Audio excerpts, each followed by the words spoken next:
This is the most racist thing I am willing to admit on this app. And this is in reference to the last video I posted. You can go check my profile and see the video I posted. And it's a bit controversial. It's been causing the comments are pretty interesting.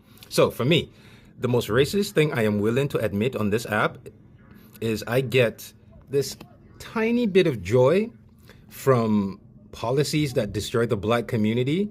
I get a joy knowing that whatever it is that you introduce into the black community to destroy the black community, in about 20 or so years, it'll transfer over to the white community. Yeah. So every policy that has been put in place pre-1990 to destroy the black community now affects every white community. We're usually the test case. We're the test subjects for everything. See, there's two groups of people, right? There's the haves and the have-nots. And the haves sat down and they're like, yo, how do we stop the have-nots from coming for us? How do we stop that? And they're like, divide them. Divide them. So they went to the have-nots and said, you, Mr. Have-Not, you're not a nigger. And I can assure you that's the best possible thing to happen to you in this world. You're not black. So they started putting in laws to disenfranchise black people. And right now, everyone who's complaining, every millennial, every Gen Z who's complaining about the system, yep, I'm a little bit happy because your parents, your grandparents saw those laws being put in for black people, and they were happy because it meant, now those niggers can never catch up to us. A couple of decades later was good.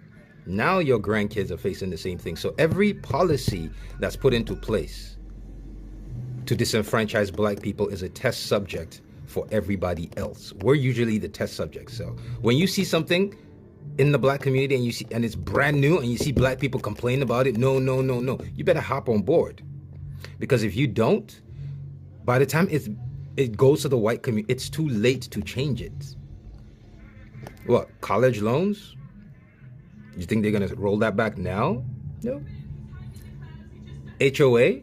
You think they're going to roll that back now? No. Food prices, everything that's going on that you're complaining about right now. Like, how do I say that? Right now, the average white American understands what it means to be black. The only difference is they still believe that when they look at their skin, they at least are not black. So that's what I'm willing to admit is every policy that destroys the black community, when I see white people ignore it, the only joy I have is your kids and your grandkids will understand. They'll understand exactly what we've been talking about. And here we are. So this is in reference to the white guy who commented on the video I posted, was talking about how we needed to let boys be boys. We need to stop destroying boys. Excuse me, sir? Now after they started coming for white men, white boys, now you sad? When they were coming for black boys, since God knows when, and it meant those black boys were not becoming the black men who could challenge you or compete with you, you were absolutely happy with it. Now that white boys are now starting to go through the same, and there's nothing to, who are you gonna the haves and have-nots, there's nothing to compete with. You here in the mud with us. So to that guy, you're the reason I'm making this video. I don't want to comment on that video. But yeah, so those kids you wanna defend, those boys you wanna protect, yeah, it's too late, bro. It's too late. Sit back and watch your son become whatever the haves have decided he needs to become.